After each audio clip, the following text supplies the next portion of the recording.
Il est à peine 20 h à Montpellier et déjà la place de la Comédie est bondée. Ce soir, Montpellier affronte Auxerre pour la finale de la Ligue 1. Plus de 20 000 personnes se sont donné rendez-vous face à l'écran géant du centre-ville montpelliérain. 21 h, le coup d'envoi est lancé, la place est noire de monde. Des étudiants, des curieux, des supporters et des abonnés du club héroltais. Les sudistes crient déjà victoire, pendant que d'autres souffrent en silence.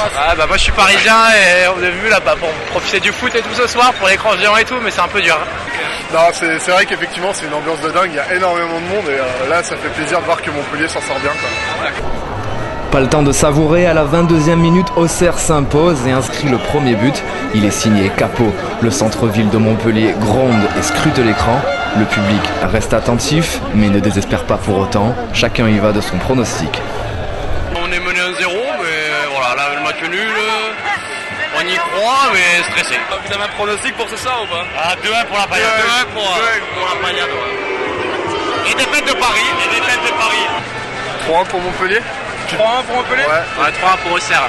3-1 pour Auxerre. Menée de 1-0, l'équipe de Montpellier doit égaliser à tout prix, mais l'attente ne sera pas longue. 11 minutes plus tard, en effet, le joueur héroltais Utaka marque un but. Le score est de 1 partout. Le centre-ville de Montpellier explose de joie. L'ambiance est digne d'une tribune d'un stade de foot. Les supporters le savent, il suffirait de rester à match nul pour que Montpellier remporte le titre de champion de France. La tension est énorme. Pour compenser, la foule montpelliéraine danse, crie et chante l'hymne à la Paillade. À ce stade du match, Montpellier est déjà en fête. Là c'est bon, Paris ils sont en train de perdre. C'est bon, c'est pour nous. Ils sont foutus, Paris, ils sont foutus. Pour nous. On va mettre le deuxième, on va gagner. Bon, on va gagner, on va être champion. Montpellier, la Paillade. Montpellier, allez, Ici c'est la Paillade, c'est la Paillade, c'est la Paillade. Mais le club héroltais ne compte pas en rester là, un match nul ne serait pas une véritable victoire. Chose promise, chose due, à la 75e minute, le joueur Utaka plante un deuxième but. Montpellier mène la danse et ce sera le tango final. Le score, 2-1 pour Montpellier. Cette fois c'est sûr, les héroltais sont les champions de France, un moment historique pour le club de Loulou Nicolin.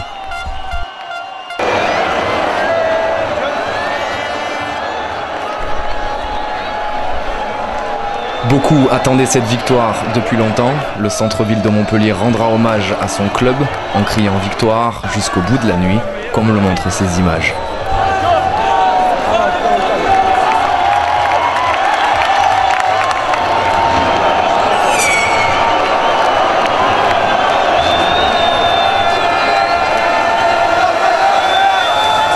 On est champion et ça fait plaisir. Ah oui, voilà. Super content.